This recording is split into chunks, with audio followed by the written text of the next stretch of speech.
Hey there, it's Matt Sargent, ABC Acres, Hamilton, Montana. It's October 18th.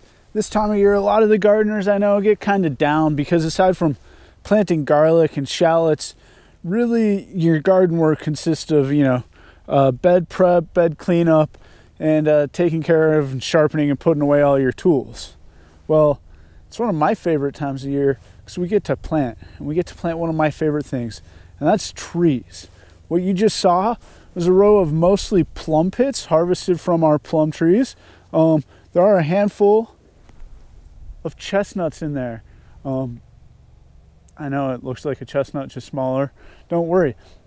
These are the first chestnuts we've collected on the farm from a 4-year-old tree. So we're really excited to try and get more of these genetics. The thing with a lot of fruits and nuts, and a lot of plants in general, especially perennials, is their seeds require some sort of stratification. In this case, everything I've talked about requires cold stratification. And that's why we're planting now, because we're going to let nature do the stratification for us just the way she does. We're just putting the seeds where we want them. But basically, stratification is a process of breaking down the outer layer of a seed to make it viable. When you're looking at seed packets or planting descriptions, you might read cold stratification or hot stratification. Today we're specifically talking about cold stratification. The seeds need a certain amount of time in cold, moist conditions. So that's what we're going to give them. If you look at a lot of online tutorials or whatnot, they'll talk about taking a bag full of chestnut seeds and putting them, taking a bag full of peat moss with chestnut seeds spaced an inch apart, kept slightly moist, and put in the refrigerator for 3 months. Well, that's great if you're planting, 2 chestnut seeds.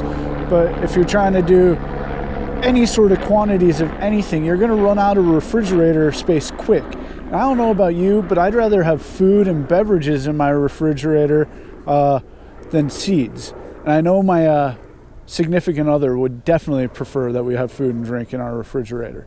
So unless you have unlimited refrigerator space, why not just do what nature does and plant your seeds in the fall, keep the soil moist, keep it mulched, and you'll have trees or shrubs or herbs in the spring.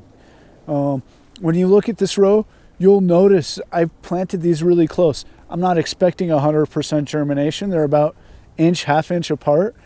If we do get 100% germination rate, this is only a nursery bed. Once they get up, get tall, have some roots, we'll put them out at a more even spacing, maybe even take them out to where they're going to live forever. And a quick note about chestnuts or other nuts, things that squirrels and mice might eat. If you're really invested in them, it's best to put them in a metal container.